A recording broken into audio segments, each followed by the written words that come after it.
Welcome, everyone. We are delighted to welcome you to our webinar today. My name is Bree Hayes, and I serve as the RP Group Board Vice President for Membership and Professional Development. And I want to thank the team that we have here today making this possible. We are delighted to welcome Oleg Bezbolov to speak about our RP Group Outstanding Project Award-winning project on institutional effectiveness and marketing collaboration.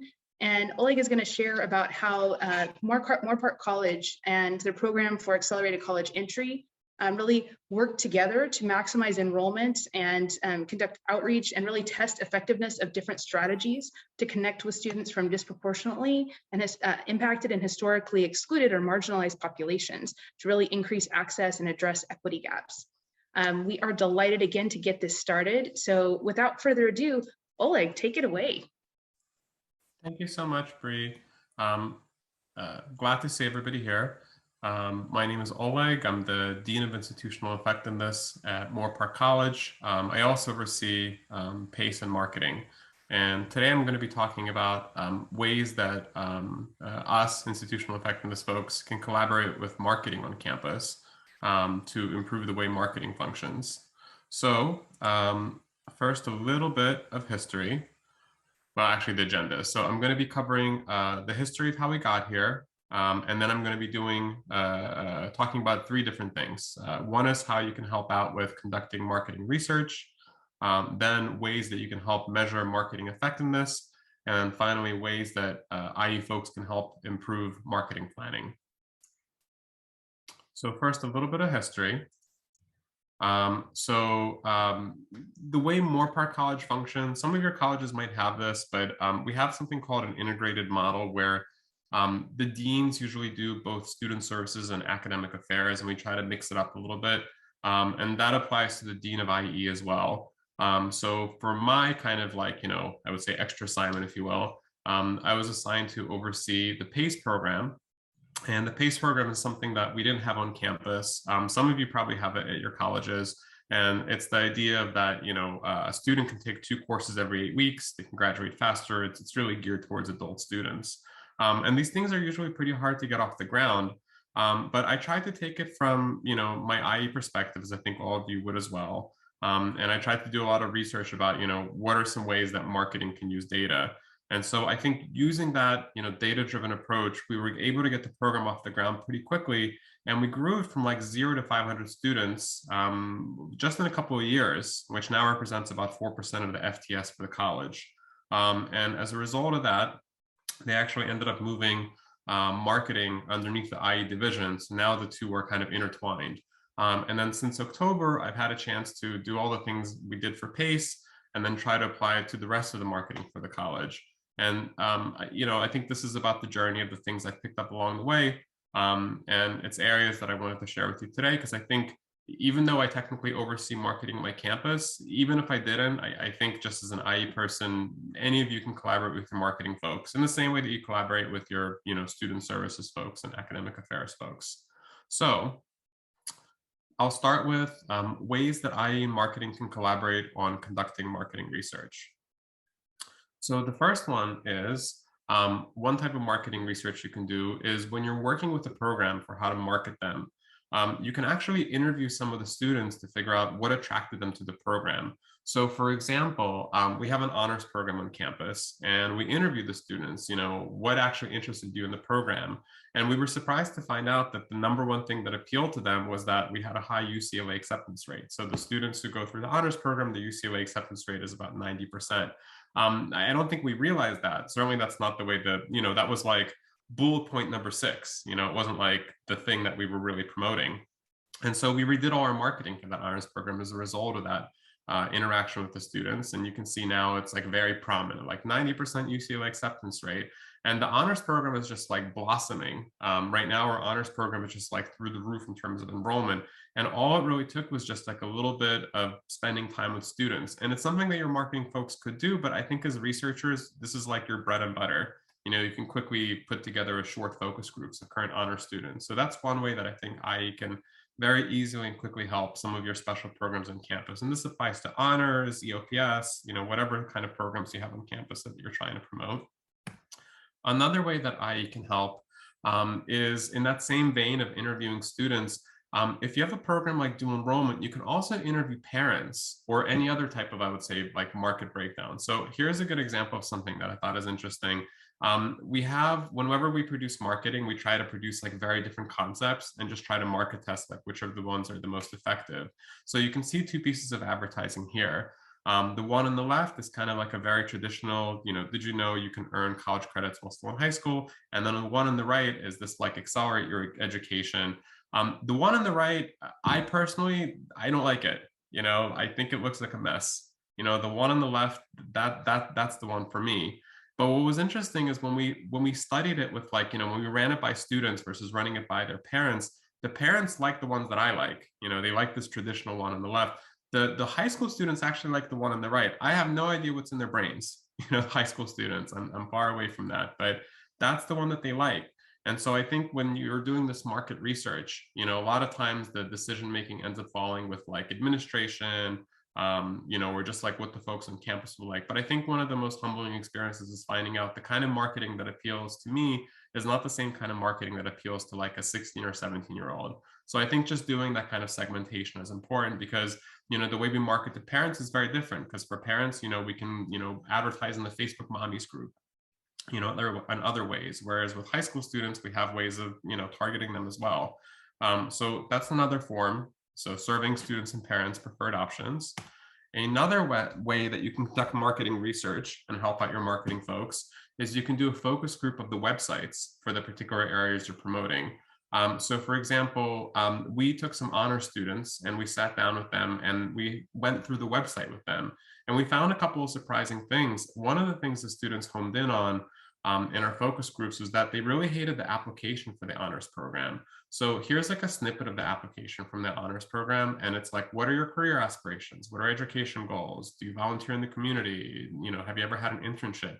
These seem like pretty innocuous questions, but like when we spoke with the honor students about them, they actually found them pretty off-putting as sort of like a barrier to entry because they're just like, I don't even feel like filling this out.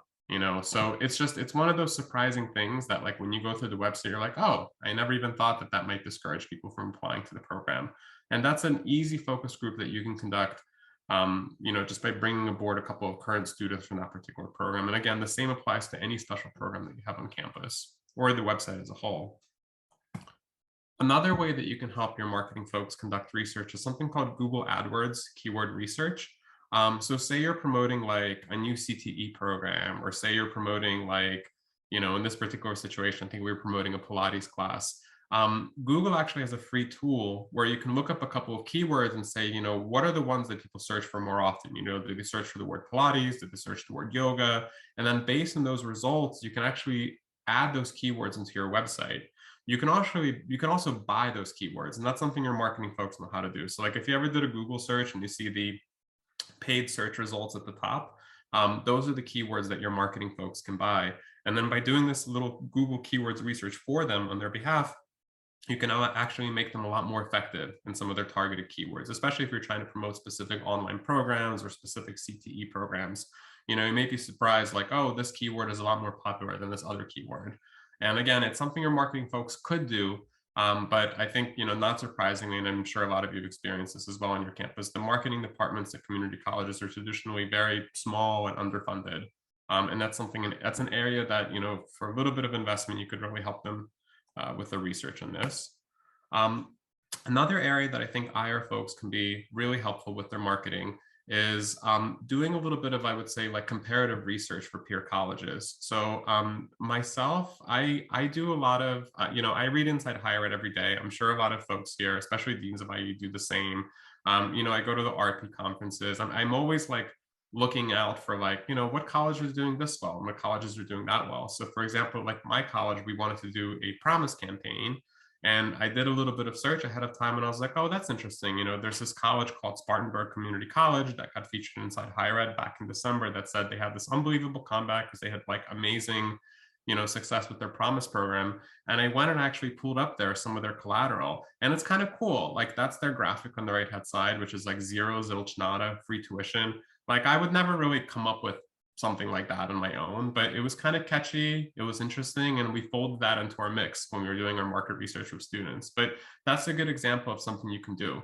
on behalf of your marketing folks is find campaigns that have already been successful and then borrow them, because chances are, you're not competing with Spartanburg Community College, in the middle of the Midwest. So there's no harm in borrowing some of these and seeing what works for them. Another type of marketing research you can help for your marketing folks is something called zip code distribution. EDDM is something called every door direct mail. And if you've ever received a piece of mail where like your name is not even on it, it's just like everybody in your neighborhood got that piece of mail, it's called every door direct mail. The reason marketers use it is it's super cheap. You don't need the address. All you got to do is like say, I want to target these zip codes, and for like a couple pennies, the post office will drop off your collateral in these zip codes. But if you live in a large like geographic area, that can actually add up real quick.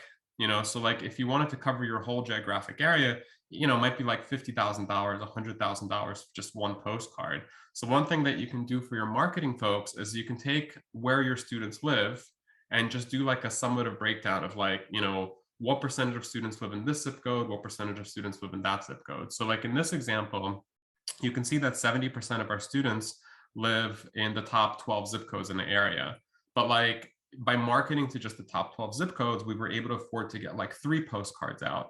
But if we wanted to target like all the zip codes in our area, we'd only really be able to afford one postcard.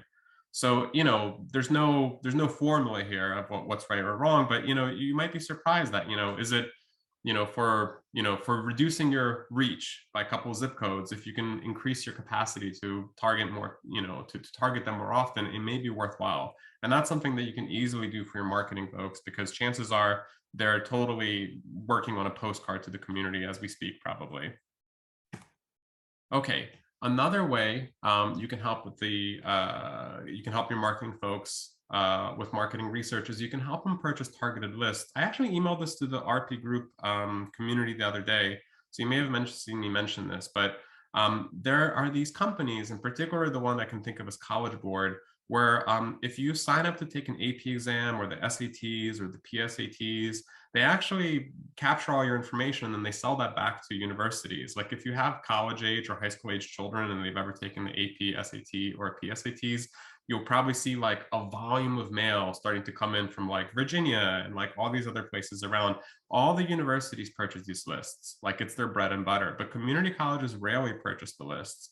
So technically your marketing folks could purchase the list, but the reason I'm looping IR folks into this is because the lists come with like, a CSV file, like a bunch of categories, there's some criteria you got to select. I think, for folks here today, it's probably something you could do in your sleep, but if you're not used to looking at that kind of data, it can be pretty daunting, I think.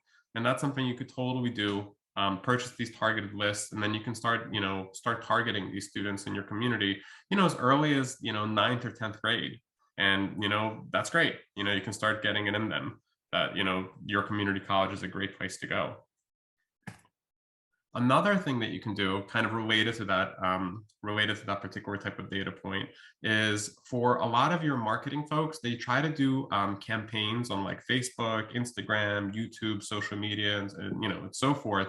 Those campaigns actually allow you to take targeted lists of students and upload those lists. So for example, say you have like a list of students who applied to your college but never enrolled. As you know, that's like 70% of your students or something like that applied but never enrolled. You can actually take that list, upload it to Facebook or Google and Instagram, and then those people are just going to start getting like a bunch of I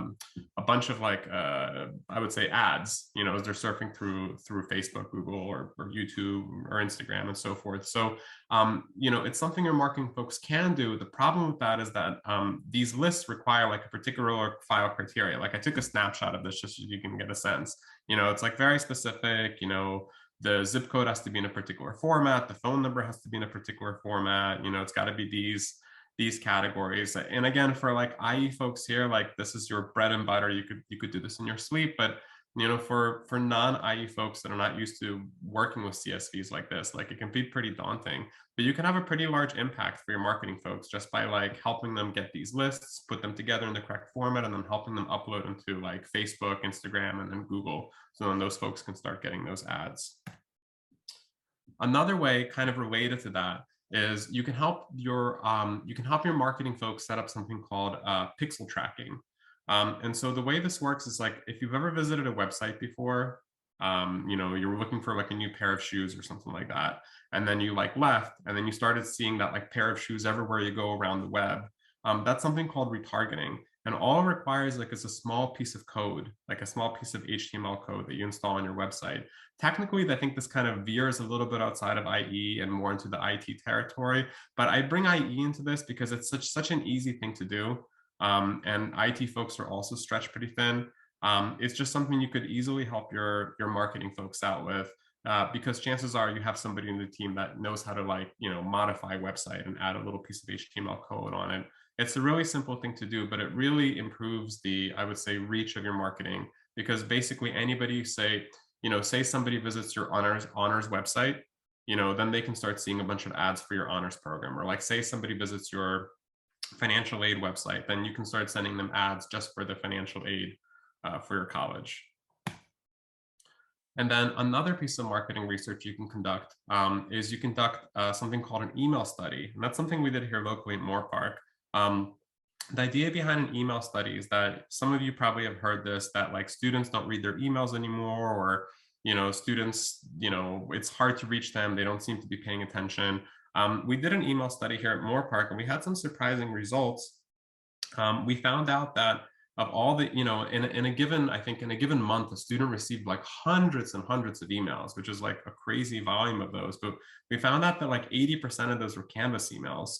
And as we started digging into the situation, we realized like, oh, a lot of these Canvas notifications probably could have been changed to like a daily default notification, instead of like anytime an instructor changes the course, a notification would go out to the student from Canvas.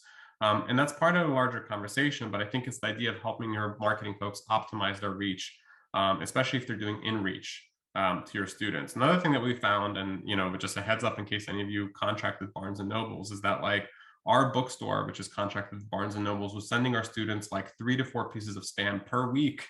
We're always so judicious to try to not, you know, over spam our students, but they're sending out 3 or 4 pieces of email a week. So we're working to, you know, we're working on that right now, but the Barnes and Nobles emails represented like 6% of all the emails the students got in that month. So an email study like that is pretty easy. You just grab a random student, you know, look at the last 100 emails they received and then just put them in a category like that. I think on our campus, it's really helped to spur a conversation about how to improve communications with students. And I think you could do the same for your campus while helping out your marketing folks, especially if a lot of the work they do is in reach, to try to promote internal services like financial aid or CARES funds, et cetera, et cetera. Okay, so that was all about marketing research.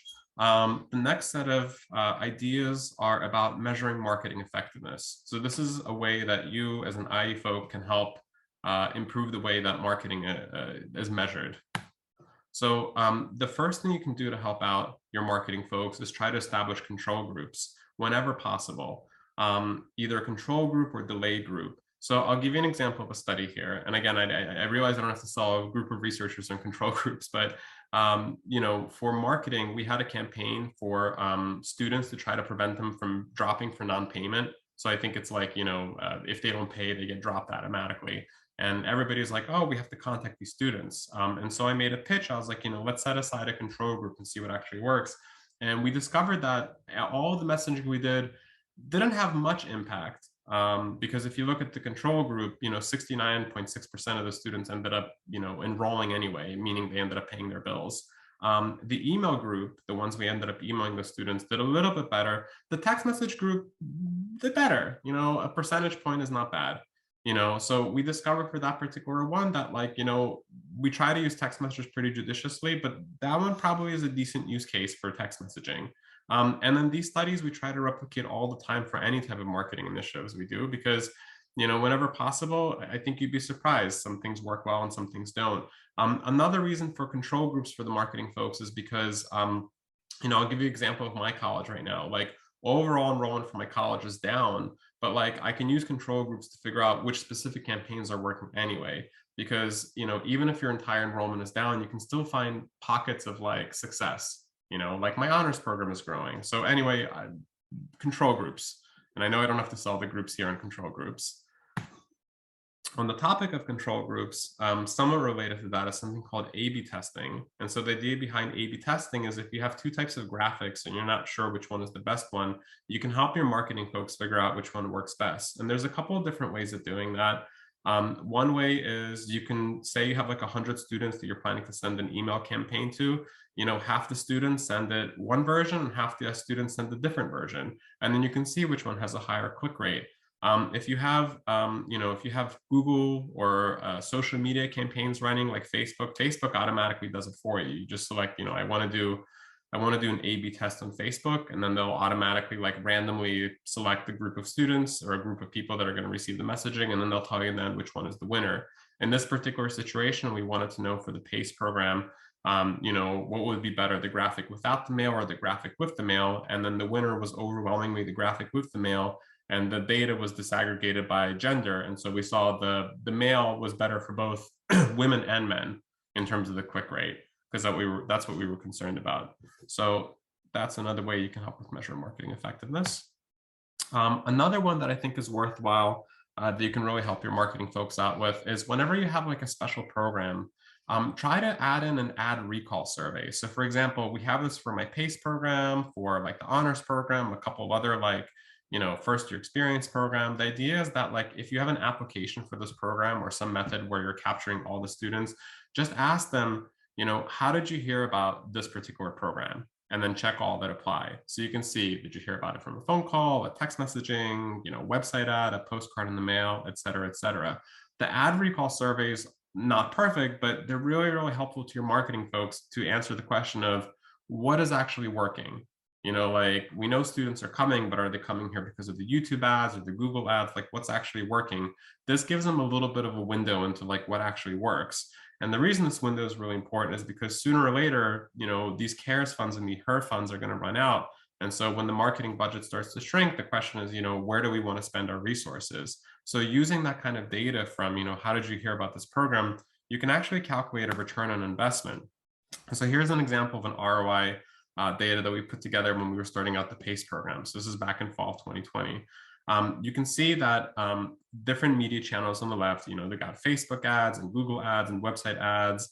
And then the next column represents the number of applications that we received the result of each one of those. So, 35 people said that they heard about us from Facebook or Instagram, 8% from Google search ad, 48 from the postcard. And then you can see the budget associated with each one of those. So, we spent like $11,250 on Facebook, and we spent, $13,480 on a postcard in the mail. So when you do the math on that, which is the budget divided by the number of applications, you can actually see how much it cost you per application. And then you can see some interesting results. That I think the thing that was surprising to us is that traditional media, like a postcard in the mail, we spent over $13,000. It was the most expensive one, but you can see the cost per application was only $281. And sometimes the most exciting things, they're like, oh, we got to go on social media, that actually ended up being not the highest return on investment at only $321. So I think the ROI type of calculation is a humbling experience to recognize, what works and what doesn't work. And sometimes the results will surprise you. I don't have it on here, but years later we tried doing TikTok ads, and I think our cost per application was like $2,000 or something like that, because we barely got anybody from the TikTok ads. And again, could be the market, could be the ads, hard to say, but it keeps you honest. And then later, if you have a smaller budget, it can help you figure out, where do you want to put your resources towards.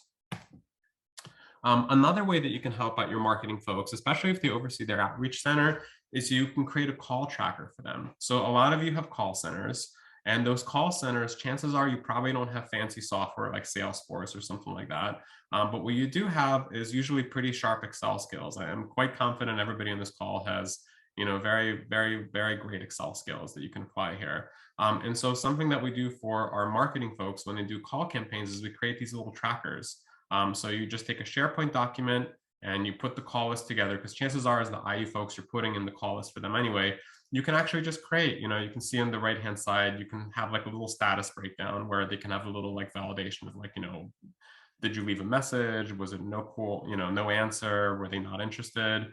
And then on like another tab, you can have a little tracker for them with a little like count if statement, like count if the number of times, the left message came up, count the number of times. And so this gives your your marketing folks and your outreach folks immediate information about, what does the spread look like for their calls. And it also gives them a little tracker of like, okay, so far we've made 32.2% of our calls so far, so 13 out of 7 out of 4,059.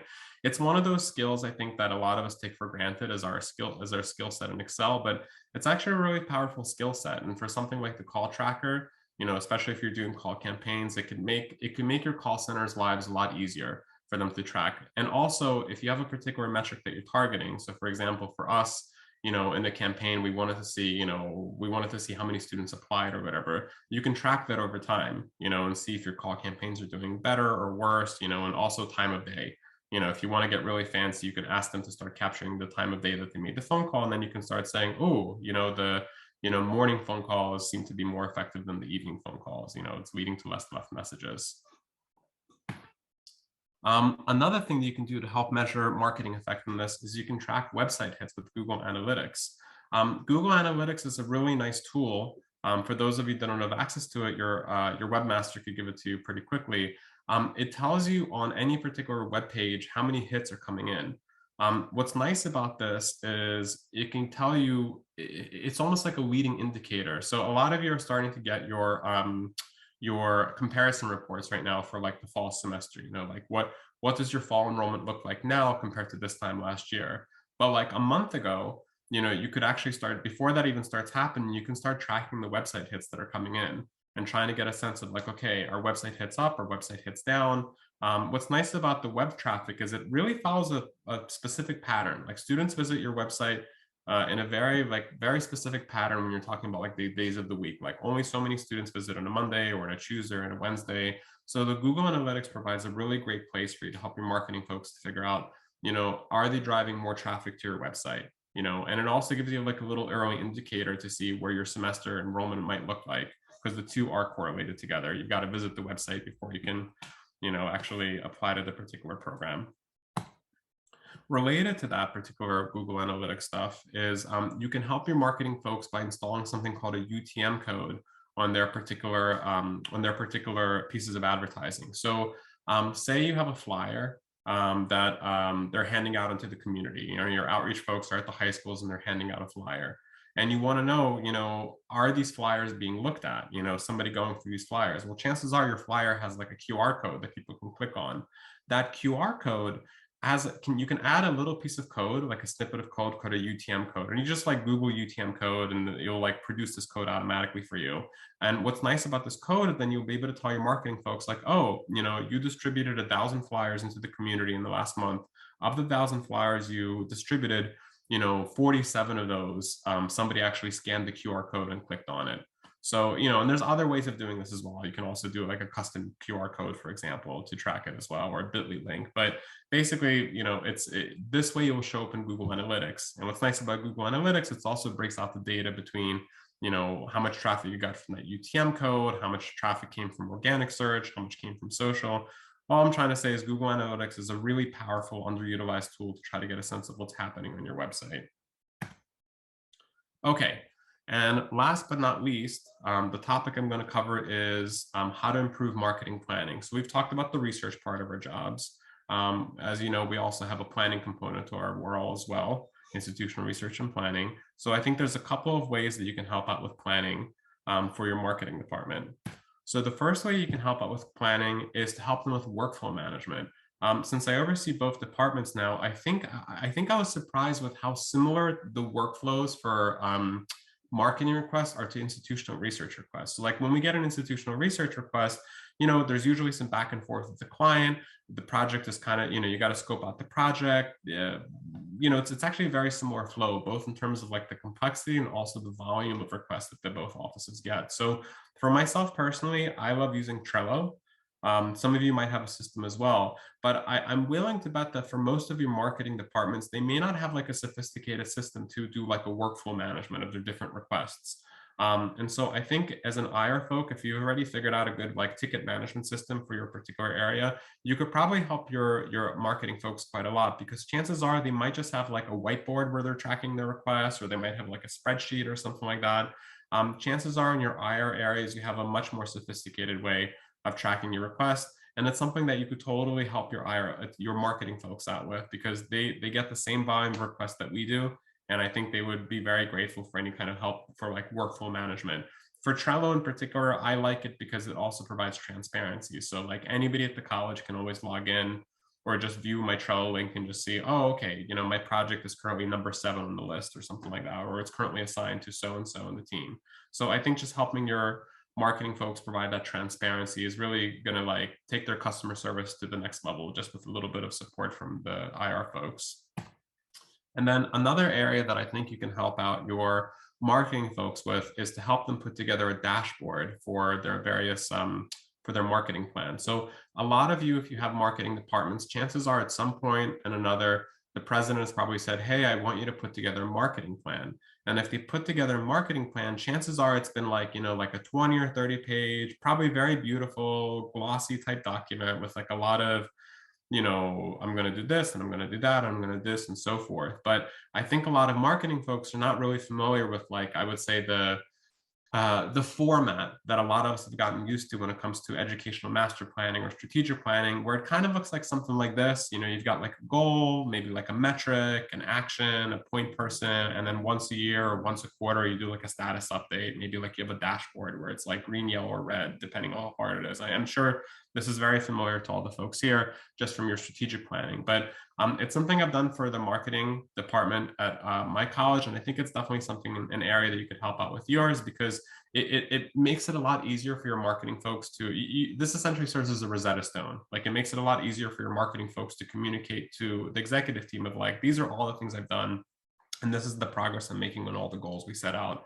In particular, I think you can take the like dream of what they have in mind, and you can help them convert it into like a particular metric. So like for our marketing and outreach folks, they really wanted to increase the number of high school students that visit the campus. Well, we can like actually make that into a metric. Okay, how many high school students visit the campus now in campus tours? Where do you want to see that? I want to see that by 100%. Okay, so we can take it from this to this, and then we can measure it every year to see if it's increasing. And if you're not sure how to capture that information, okay, the IA folks can figure out a way for you to like capture how many students are coming in. And that's one way I think you can really help your marketing department communicate all that they're doing to the campus community, including to the college president. And that's it. So those are some of the ways that I think IE and marketing can collaborate together at your various campus to help optimize how marketing works. And I'm happy to take questions. I'm, also, happy to hear. I'm sure others are collaborating with marketing as well and might be doing things that I haven't even mentioned. So I'm also just happy to hear what other folks are doing as well. And that's it. So let me stop sharing my screen, and I'm happy to take questions. Hi, Oleg. One question that did come in to me was about sharing the slide deck. And so folks were wondering if you were willing to do that. Yeah, of course. I think the RP group has a copy of the slide deck. And I don't know, Brad, what's the fastest way? Just send it out to the listserv, or I don't know, I can probably upload it in here if you want. I can work with my team to track it down, and then I'll just send it out to those who registered for the webinar. Okay, yeah, that sounds great. And then, I'll, time permitting, as I get through the questions, I'll see if I can upload a copy in here as well. Thanks. Oh, and Brad, can you help me go through questions? Let me know what other questions there are. I haven't been monitoring the chat. So we've got a hand up here. Biju? Yeah, it's Biju Raman. Thank you for allowing me to post my question. Thank you, Oleg, for an excellent presentation. It was very concise and you covered a lot of areas. As you are aware, every community college is unique, and I am from Palo Verde College. We have a very unique population wherein 45% of our students are from the incarcerated population.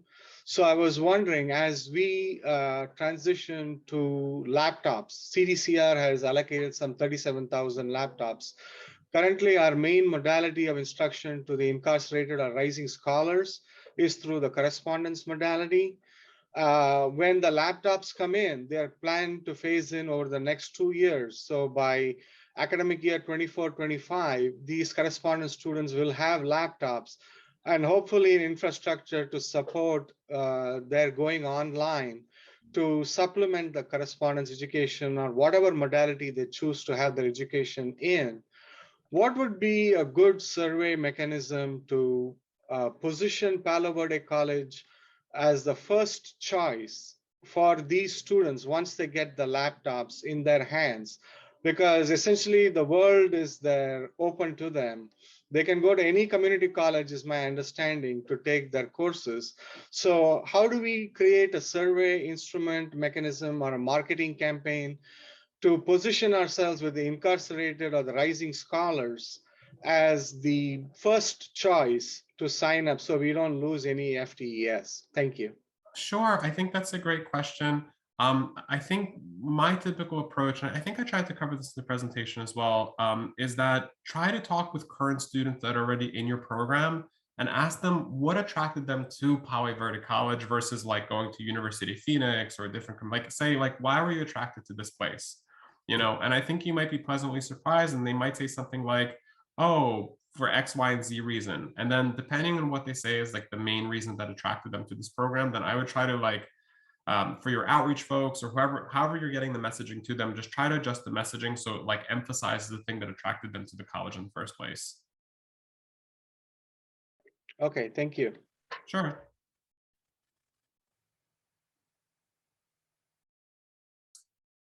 And I did see another question in the chat from Susan, and she just simply asked if everybody could get a recording. What we're going to do is post the recording of this webinar to the RP Group website. You can find it on the workshops and web events page under professional development.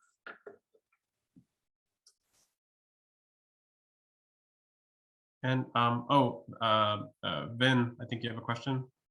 Yeah, thanks, Oleg. Thanks for the presentation. I found it very helpful. I have a quick question on your slide regarding the ROI by channel, right? So I think that's a very good slide because it allows us to kind of calculate what's the cost per application or the cost per enrollment. I see here you have a lot of social marketing channels and even like postcard. I was curious if you could elaborate on tying, you know, the different social media impressions to the actual application or the actual enrollment, just so that we could have a sense of how scalable that is. Sure. So sorry, can when you say social media impressions, could you clarify? So how do you tie each application to a particular channel? So how do you attribute? Yeah, it's through a survey. So like we asked them like, how did you hear about this particular thing? Check all that apply. So okay. it's just from the survey.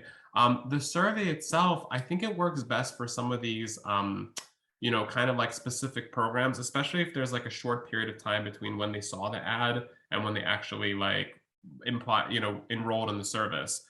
In part because, you know, ad recall is, you know, I might not remember the ad I saw a year ago or something like that, you know, but I think it's for some of the special services.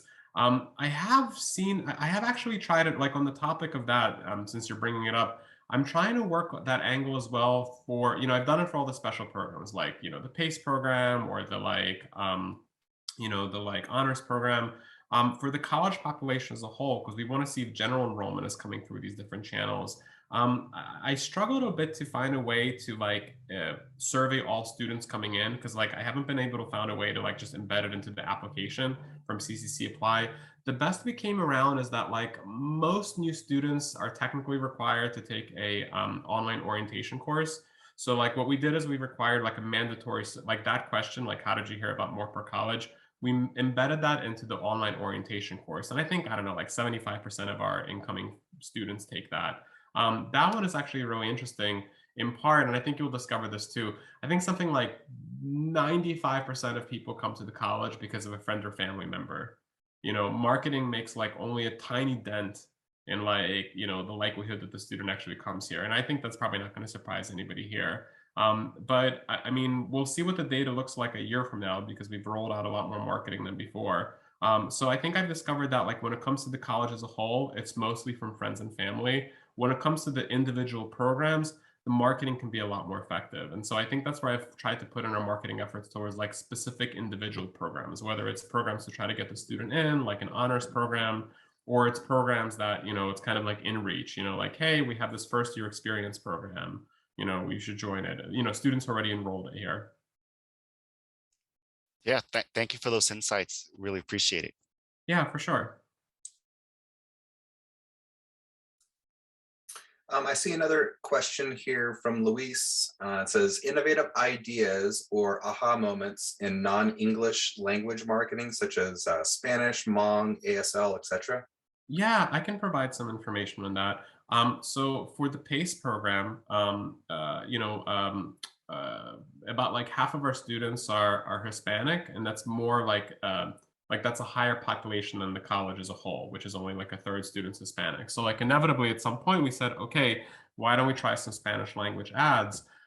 So what we did is we actually did an A/B test of we took a list of students who said like Spanish is there. I forgot what the question was on CCC Apply, but I think it's like your primary language in your household. I could be very wrong about that, but I think if I recall, there was some kind of CCC Apply question related to your primary language. And then we took those students that we were marketing to, and we split the list in half. So for like half of the students, we emailed it in English, and the other half we emailed it in Spanish. And I think we were surprised to find out is the click rate for the Spanish ads were like way, way lower than the click rate for the English ads. And so as a result of that, we just left it at that. We said, we're not going to try more language, Spanish language advertising. That said, that's for the Moorpark community. We may not have like a lot of, people who are like solely relying on Spanish. Your mileage may vary depending on your community. But I think, Louise, the feedback that I would say is that, just because somebody says, oh, we should try it in this language, we should try it in that language, I would test that theory, because I think, and I think I can speak as this is because English is not my first language either, but like, I don't really want to see an ad in like Russian, so it's just like, it depends where you are in the continuum of your immigration journey. Like for me, I'm way past the stage that I want to see anything in Russian. Like I want to see it in English, and depending on your community, your mileage may vary.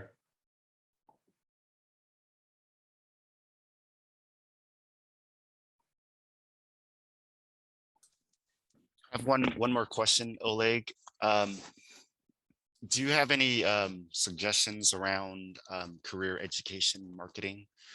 Earlier you had mentioned, in terms of the attribution, it's effective if you could tie it to like a particular program. But even though, we have career education programs, but they typically apply through the regular, CCC Apply process, and they're not necessarily in a particular program. Any insights around career ed? Yeah, that's a great question. So in our marketing budget for the semester, like 3/4 of it was career ed marketing. I would say if I was gonna, if your CTE department just came to you tomorrow and said, we have $500,000 to spend on marketing, can you help us spend it? Probably the way that I would do this is that I would say, say you have 100 career ed programs, or like let's just say you have like 10 career ed programs. I would just say, which of those career ed programs are not hitting their enrollment goals? Because you probably have some career ed programs on campus like nursing or something like that like, can't keep enough students. They're just like, I can't take on more students. But you might have other career ed programs that are struggling and they can't find students. I would start with those first. And then for those career ed programs, interview the students that are currently in the program now and just say, what attracted you to this, particular program, firefighting, welding, like what attracted you to this welding program? Why did you come here? And then have them review your website, like, what do you like about this website? Does it emphasize, what you're looking for? And then once you do this kind of like interview with the students and see what they like, you can start building your marketing around that particular thing. The other thing that I would do is after you do that marketing for that particular career ed program, collaborate with the particular instructor, like say it's welding, that for their next incoming class, like whatever is the first class in the program that, like these are like first time students, do a survey in class and ask them like, how did you hear about the welding program? And that way you'll be able to know, like, of all the marketing that you did for that particular welding program, what resonated with the incoming students. But that's probably the way that I would approach career ed. And career ed is a very important source of funds for your marketing departments, because strong workforce remains just like a really large chunk of money. Thank you.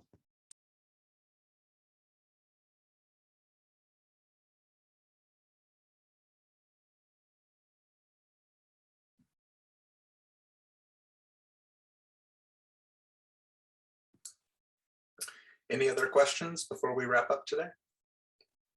And I did want to say, like, I've met with a few of you offline. I'm available. Like, I'm always happy to meet with folks. So like if you have a marketing department and, you want to start building a relationship and just talk, I'm more than happy to like, pop on a Zoom call with your marketing folks and yourself and just kind of like talk through some of these issues. I'm always happy to share. So if you've got marketing folks and you feel like exploring any of these things, like, just hit me up. I'm always happy to join. Issue? Thank you. I just had one last question before we let you go, since I've allocated my lunch hour to you. Okay, so you talked about finding out from the students why they were interested in joining PVC. Do you have any recommendation as to what instrument you would choose? Would it be an in-person survey, or a student survey sent on paper is just as effective? I would say whatever survey you use, it's just whatever method will get you the data that you're looking for with like close to 100% response rate. So for example, if you have a special program that requires a student to complete the application and they have to complete that application, then grab it at that stage because they can't make it past the application round without completing that survey. But if it's in classroom, whatever is the quickest way, like if the course is taught in person, sure, just have them fill out a quick little one-page sheet they can check off. You're only talking about 20-30 students. You can compile that data pretty quickly. If it's a Zoom course, then put it in Qualtrics or SurveyMonkey, like a one question thing, and the instructor can do it in like the first 2 minutes of class and just get it out the way for you. Alrighty, I appreciate that. Thank you. For sure.